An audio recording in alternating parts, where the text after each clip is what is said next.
Hello. হেই অনিল, কেমন আছো? ও জাবেদ, হ্যাঁ ভালো আছি। তুমি কেমন আছো? আরে আমি কি এই সময়ে ভালো না থেকে থাকতে পারি বলো? এত খুশি ব্যাপার কি? বাবা টাবা হবে নাকি? আরে না, সায়ন মানে আমার ভাই, আর ওর বিয়ে ঠিক। ও আচ্ছা, যাক ভালোই হলো। শোনো অনিল, আগামীকাল বিয়ে, বুঝলে? আর তোমাকে আসতে হবে, মানে আসতেই হবে। Javed, I am so sorry, but আমি সিঙ্গাপুর যাচ্ছি। আজ 12:30টায় আমার ফ্লাইট। কি বলো? আরে ক্যান্সেল করে দাও, কিছুদিন পর যাও। সরি ইয়ার, পারবো না, আমাকে যেতেই হবে। আর সমস্যা নেই, সবাই তো আছে। Enjoy man. তার মানে আসছো না? না আসতে পারলেও ফোন তো আছে, ভিডিও কল দিয়েও দেখবো। দূর, সেটা হয়। আচ্ছা, আমার কথা ছাড়ো, তুমি বলো কেমন আছো আদিবা? তোমার বাবা মা সবাই কেমন আছে? হ্যাঁ, সবাই অনেক ভালো। আর সিয়া কেমন আছে? আরে ও আবার ভালো থাকবে না? ওরই তো দিন। মানে? আরে মানে শায়নের সাথে তো সিয়ার বিয়ে ঠিক হয়েছে, ওদের বিয়ে হচ্ছে। জাবেদের কথায় অনিল যেন আকাশ থেকে পড়লো, তড়ি করে বিছানা থেকে নেমে পড়ে। পুরো ব্ল্যাঙ্ক হয়ে গেছে সবকিছু, মাথা হ্যাং বেড়ে গেছে। অনিল কয়েক সেকেন্ড চোখ বন্ধ করে রেখে আবার খুলে বিছানার সাইডে বসে হাত দিয়ে কপাল চেপে ধরে। চোখ মুখ কেমন মুহূর্তেই লাল বর্ণ ধারণ করে ফেলছে। অনিল, অনিল, হ্যালো অনিল। হ্যাঁ হ্যাঁ শুনছি, বলো। কি হয়েছে? কিছু না। বিয়ে কবে? বিয়ে আগামীকাল। Javed, sorry to say, but এই বিয়ে হবে না, হতে পারে না। মানে বুঝলাম না। বুঝে যাবে। এই বলে অনিল ফোন কেটে দেয়, কিন্তু জাবেদের মাথায় কিছু ঢোকে না। কোন রকমে ফ্রেশ হয়ে গায়ের উপর জ্যাকেটটা জড়িয়ে তো নিচে নেমে আসে। হলরুমে সাগর সার্ভেন্টের দিয়ে টেবিলে খাবার সাজছে। তখন দেখে অনিল পারছে না শুধু দৌড় দিতে, এখন দ্রুত হাঁটছে। মানে কোথায় যাচ্ছ? কি না কিছু? ক্ষুধা আমার মনে গিয়েছে, and the flight is cancel. I am not going to Singapore. কিন্তু কেন? বিয়ে যে থামাতে হবে। বিয়ে? Don't act like an innocent বাবা। তুমি সব জানো রাইট? আর সব জেনে বুঝেই আমাকে বাইরে পাঠাতে চাইছিলে, যেন এদিকে সিয়ার বিয়ে হয়ে যায় আর আমি টেরও না পাই। সন্দেহ আগে থেকে ছিল আমার তোমার উপরে, কিন্তু মুখ ফুটে কিছু বলিনি। এখন আমিও দেখবো যে সিয়ার বিয়ে অন্য জায়গায় কিভাবে হয়। গেট রেডি, সিয়াকে নিজের ছেলের বউ হিসেবে দেখার জন্য। এই বলে অনিল বের হয়ে পড়ে। আসলে ঠিক নিচের কোনো এক ঘাটকে দিয়ে সাগর চৌধুরী খোঁজ নেওয়ায় আগে পরে শুনতে পারে যে স্যার বিয়ে ঠিক হয়ে গেছে ডাক্তার শানের সাথে। আর অনিল যেন ঝামেলা করতে না পারে তার জন্য তাকে বাইরে পাঠাতে চেয়েছিল, কিন্তু সব প্ল্যান চলে গেল। অনিল সবকিছু জেনে গেছে, আর জাবেদ অনিলকে সব বলে দিয়েছে। কেননা জাবেদ জানে না যে অনিল আর সিয়া একে অপরকে অনেক ভালোবাসে। তা না হলে হয়তো জাবেদ শানের সাথে সিয়ার বিয়ের আলাপ উঠতেই দিত না।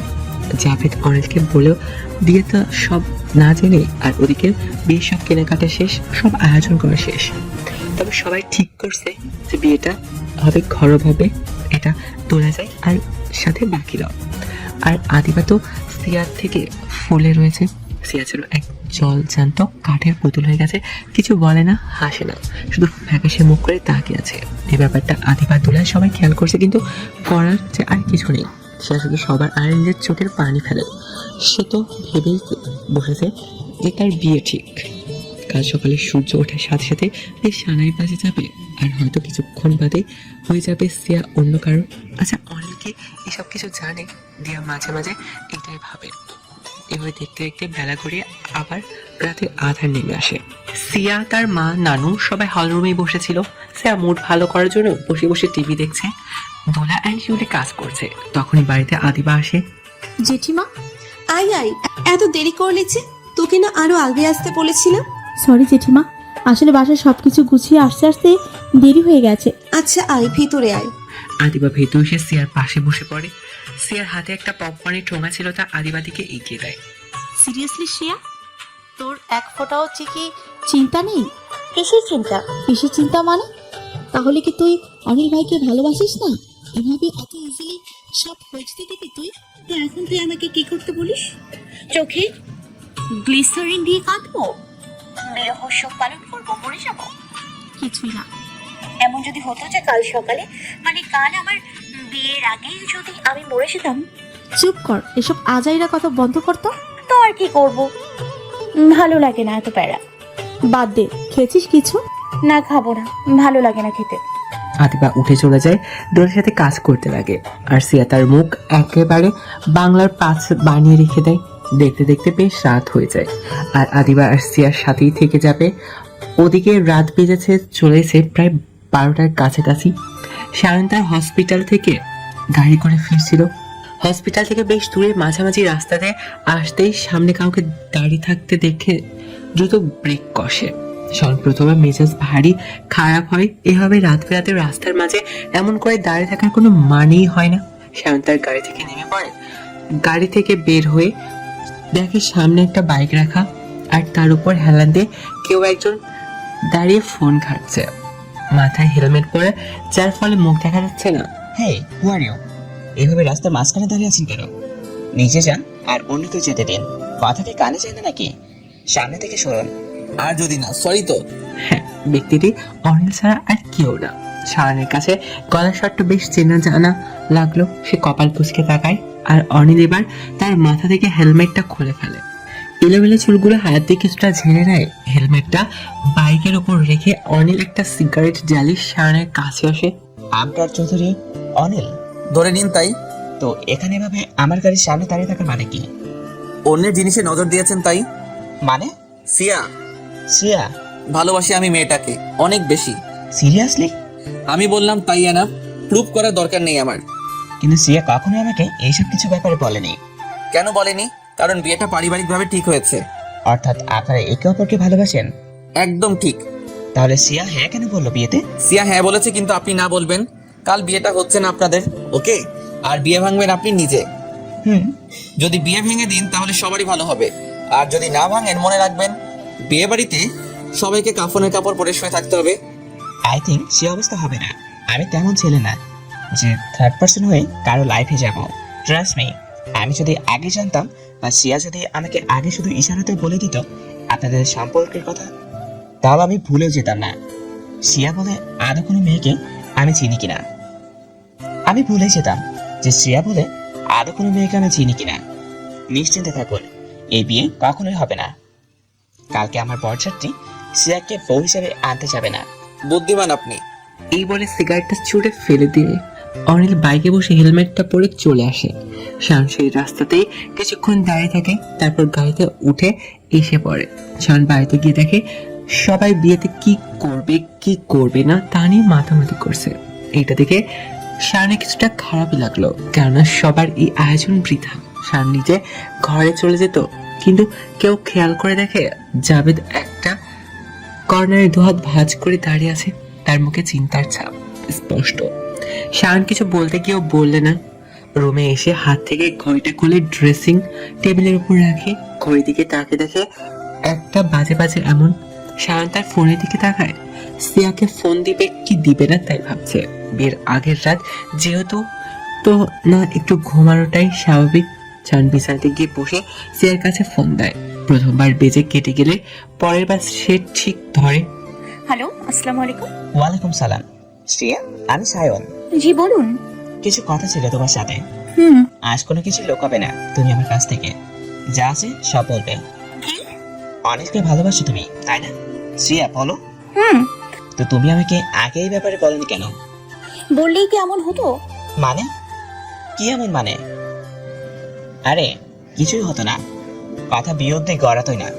তা আপনার সাথে হোক বা অন্য কারোর সাথে, বিয়ে অব্দি তো গড়াতোই। কেন? আন্টি আন্টি তোমাদের এগেস্টে দাঁড়াতো? মা সবই জানে। তাহলে তো হয়ে গেল। আরে ইয়ার, প্রবলেম কি ছিল? প্রবলেম এই যে অর্নিলের বাবা আমার বাবাকে মেরে দিয়েছে। যদিও অনেকগুলো বছর আগের কথা, আমার তো মনেই নেই যে আমি বাবাকে দেখেছিও নাকি না। তো এখন আমার মা কি করে বাবার খুনি ছেলের হাতে আমাকে তুলে দেবে? ফর গড সেক, এটা বলা বন্ধ করো। হ্যাঁ মানলাম যে যেমন মা তেমন মেয়ে, আর যেমন বাবা তেমন ছেলে হয়। কিন্তু মনে রেখো, হাতের 5 আঙ্গুল সমান হয় না, তেমন সব সমান হয় না, তেমনি সব সমান না। অনিল যে তার বাবার মতো হবে এমন কোনো কথা না।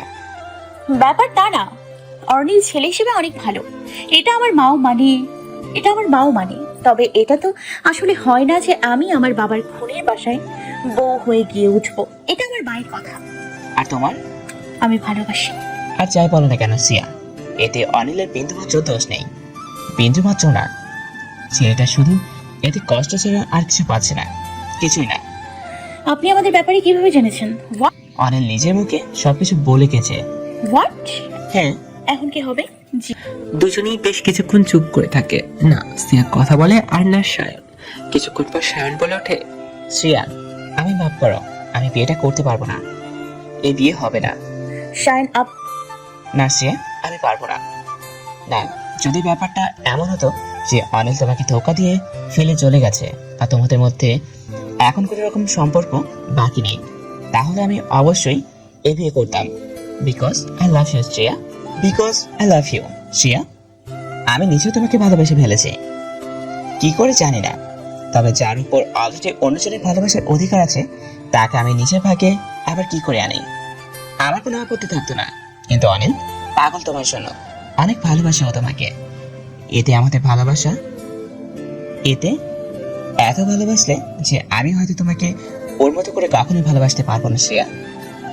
শ্রেয়া, ভালো হবে তুমি অনিলকে বিয়ে করো, কাল কোনো বিয়ে হবে না। এই বলে সায়ন ফোন কেটে দেয় আর সিয়া অবাক হয়ে কান থেকে ফোনটা নিচে নামিয়ে ফেলে। তাজ্জব হয়ে তাকিয়ে আছে। তখনই রুমে আদিবা আসে। এসে দেখে সিয়া মূর্তির ন্যায় দাঁড়িয়ে আছে।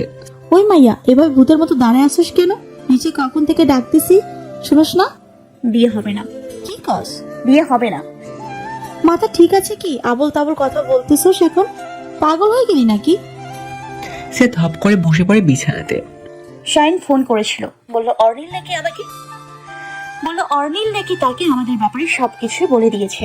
এখন এই বিয়ে আর সম্ভব না। শাইন এই বিয়ে করতে পারবে না। সে নাকি তৃতীয় ব্যক্তি হয়ে কারোর লাইফে ঢুকতে চায় না, তাই এই বিয়ে করা এখন তার পক্ষে সম্ভব না। সে আদিবার দিকে তাকায় আর আদিবা শুধু এটাই ভাবছে যে দোলা আর শিউলি কেউ অনিলকে বিয়ের কথা বলবে না। আর সিয়া তো বলার প্রশ্নই আসে না, কেননা সিয়া অনিলের সাথে কথাই বলে না। আর বিল্লাল আগে ভাগে বলে থাকলেও সাগর চৌধুরীকেই বলবে, আর সাগর চৌধুরী অনিলকে সিয়ার কাছ থেকে দূরেও রাখতে চায়, তাই সেও বলবে না কিছুই অনিলকে। আর আদিবার শ্বশুর বাড়িতে বলার মতো তেমন কেউ নেই। আর শায়নের সাথে অনিলের তেমন একটা পরিচয় নেই, খুবই কম। তাহলে কে আদিবার মাথায় তখনই বাতি জ্বলে ওঠে। জাবেদের কথা মনে পড়ে। জাবেদ আর অনিলের বেশ ভালো বন্ধুত্ব, একে অপরকে ভালোই চেনে। তবে এই সিয়া আর অনিলের প্রেমের কাহিনী জাবেদ জানে না। নিজের ভাইয়ের বিয়ে যেহেতু, জাবেদ অবশ্যই তাহলে তার সকল বন্ধু বান্ধবকে ফোন দিয়ে ইনভাইটও করছিল। তখন কোনোভাবে অনিলকেও ফোন করে সে বলেনি। তো আদিবার এখন পুরো সন্দেহ জাবেদের উপর চলে গেল। আর এক মুহূর্ত দেরি না করে আদিবা সোজা জাবেদকে ফোন দেয়। আদিবা তো বাসায় নেই, আজ দিয়ার কাছে। জাবেদ রাতে জেগে জেগে অফিসে কাজ করছিল, তখনই নিজের ফোনে ফোন আসে। সে রিসিভ করে, আর রিসিভ করার সাথে সাথে ওপাশ থেকে এক প্রকার চিল্লানি ভঙ্গিতে আদিবা বলে ওঠে, এই জাবেদ! আরে ঘোড়ার ডিম আসতে, আগে জীবন তেজপাতা বানায় খাইতা, এখন কি কানের মাথাও খাবা নাকি? আসতে বলো। বুলি ফুটেছে বেশি, তাই না? নো শোনা, ইয়াকে করতাছি, বলো কি বলবা? শায়নের বিয়ে উপলক্ষে কাকে কাকে ফোন করছো? সবাইকে। সবাইকে কাকে? আরে তাসান, রাতুল, শ্যামল, তন্নি, সাফায়েত, আরো কতগুলো রয়েছে তাদেরকে। আর কাউকে না? ও হ্যাঁ, আর অনিলকেও বলেছিলাম, কিন্তু সেটা সকালে। কি? আপনি তাহলে অনিলকে বলেছেন বিয়ের কথা? হ্যাঁ, এতে এমন করার কি আছে? আল্লাহ জানু গো, তোমারে যদি সামনে পাইতাম গো, কইসা একখানা চুম্মা যে দিতাম গো, একবারে লালে লাল বানাইয়া দিতাম। না, দরকার নেই। আমি ফেসবুকে একটা নিউজ দেখেছি যে চায়নাতে নাকি এক বউ তার জামাইকে লাভ বাইট দিয়েছে, তবে তার 5 মিনিট পরে জামাই মারা গিয়েছে। আমি মাফও চাই, দোয়াও চাই, আমার লাগবে না। জাবেদ, ফাজলামি করতেছি। আচ্ছা, এবার সোজা কথায় আসি, কি হয়েছে বলো? কিছু না, আমি রাখি।